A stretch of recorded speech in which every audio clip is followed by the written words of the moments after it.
ભાઈને જય શ્રી કૃષ્ણ. અરે વાહ, આ તો ફાગણ મહિનો આવે છે. ફાગણ મહિનાની પૂનમ, સરસ મજાનું પવિત્ર તહેવાર. પૂજા પાઠ કરશું, બ્રાહ્મણને જમાડશું. ઓ ભાવના, શું કહેવાનું છે તારું? હા હા, એમાં કોઈ પૂછવાનું ના હોય, ધર્મના કામમાં ઢીલ ના કરવાની હોય. કરો કંકુના. અચ્છા મહારાજ, ઓ મહારાજ.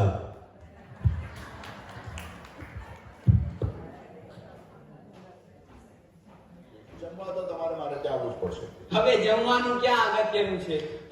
હું તો ભાવનાનું ભૂખ્યો છું.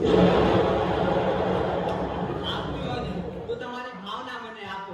હરામખોર તો હજી નહીં સુધરો. શું દરેક વખતે ના પાડો છું? અરે ભાવના તો વહેંચતા રહેવું જોઈએ. જેમ કે મને આપો, આ મારા સાહેબને આપો. શું તો જરા તક મારતો કેમ હોય છે? અરે યાર, આને હજી બોલવાનું કોઈ ભાન નથી. મને કહે છે તમારી ભાવના આપો, હું ભાવનામાં ભૂખ્યો છું. તેમાં શું થયું? અમે સૌ ભાવનામાં ભૂખ્યા છીએ. વાતમાં ગુસ્સે શરૂ થાય છે.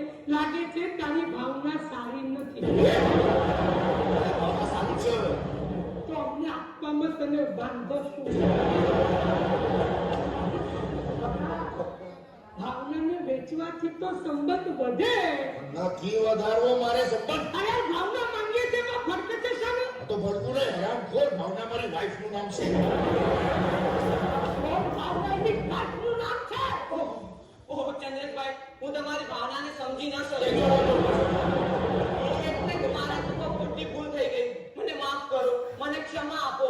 મહારાજ, તમારી વાત તો બિલકુલ નહીં માનું. જો ચંદ્રેશભાઈ, તમારે મને ક્ષમા આપવી જ પડશે અને હું ક્ષમા લઈને જ રહીશ. મહારાજ, ક્ષમા ન માંગો. ક્ષમા એની બેનનું નામ છે.